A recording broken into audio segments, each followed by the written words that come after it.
Hola a todos, soy Olaya Ledo y hoy este vídeo trata sobre la composición del sistema inmunitario. Con respecto a la composición del sistema inmunitario, se compone de los órganos linfoides y de los tejidos linfoides. Los órganos linfoides los vamos a clasificar según sean primarios o centrales o bien secundarios.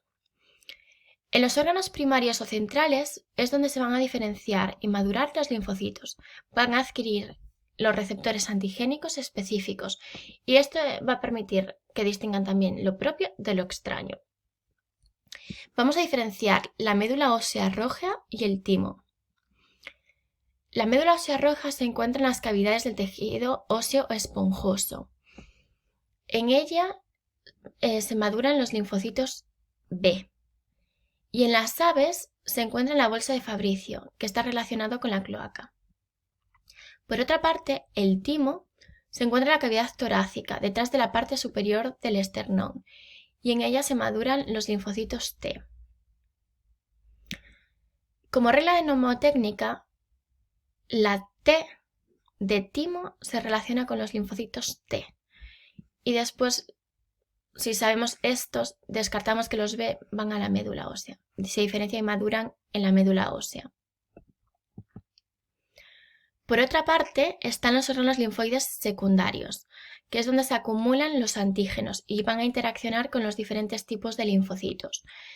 Vamos a diferenciar los ganglios linfáticos, el bazo y los tejidos linfoides asociados a mucosas.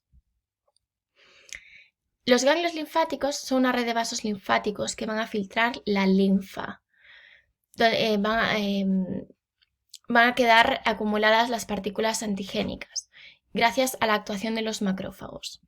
Van a establecerse contactos entre los linfocitos B y T con el antígeno, y esto va a desencadenar la respuesta inmunitaria. Por otra parte, el bazo se encuentra en la parte superior izquierda de la cavidad abdominal, y a diferencia de los ganglios linfáticos, va a filtrar la sangre, y como consecuencia van a quedar acumuladas las partículas antigénicas. Por último, el tejido linfoide asociado a mucosas es una asociación de tejido linfoide no encapsulado con diferentes mucosas. Permiten una protección inmunológica, nos aportan eso. Y son las amígdalas, el apéndice, las placas de Peyer, etc. Por otra parte, con respecto a los leucocitos o células inmunocompetentes, vamos a diferenciar la línea mieloide y la línea linfoide. Como regla mnemotécnica, sabemos que esta M se relaciona con la médula, que es donde se van a diferenciar y madurar. Tienen capacidad fagocítica, realizan el proceso de fagocitosis, y se caracterizan por tener pseudópodos o falsos pies. Vamos a diferenciar tres tipos: granulocitos, monocitos, que veremos que van a diferenciarse a macrófagos, y luego los mastocitos. En cuanto a los granulocitos, vamos a diferenciar los primeros que llegan a la zona de infección, que son los neutrófilos. Los eosinófilos van a participar en los procesos de parasitosis y los basófilos van a participar en los procesos alérgicos. Por otra parte, los monocitos se caracterizan por emigrar desde los capilares a los tejidos, van a aumentar el tamaño y su capacidad fagocítica. Y se caracterizan por tener diferentes nombres según el tejido en donde se acumulen. Cuando aumentan de tamaño y capacidad fagocítica, los consideramos que se han diferenciado a macrófagos, que pueden participar en la respuesta inmunitaria inespecífica y además tienen una función secretora, que producen citosinas que veremos más adelante, estas van a activar a otras células y actuando como células presentadoras de antígeno. Por lo tanto, participan en la respuesta inmunitaria específica. Por último están los mastocitos, que van a liberar mediadores inflamatorios. En cuanto a la línea linfoide, hace referencia a los linfocitos y a los macrófagos. Y vamos a diferenciar los linfocitos B, los linfocitos T y las células natural killer. En cuanto a los linfocitos B, según las células vírgenes maduras se encuentren a un antígeno o no, vamos a ver que si no tienen antígeno van a morir por apoptosis, pero si encuentran antígeno se van a unir al receptor y van a producirse subpoblaciones, que son estas células plasmáticas y los linfocitos B con memoria, que son muy importantes. En cuanto a las células plasmáticas, son grandes. Se caracterizan por no tener receptor. El retículo endoplasmático está muy desarrollado y va a producir muchos anticuerpos. Se encuentra en los órganos linfoides secundarios.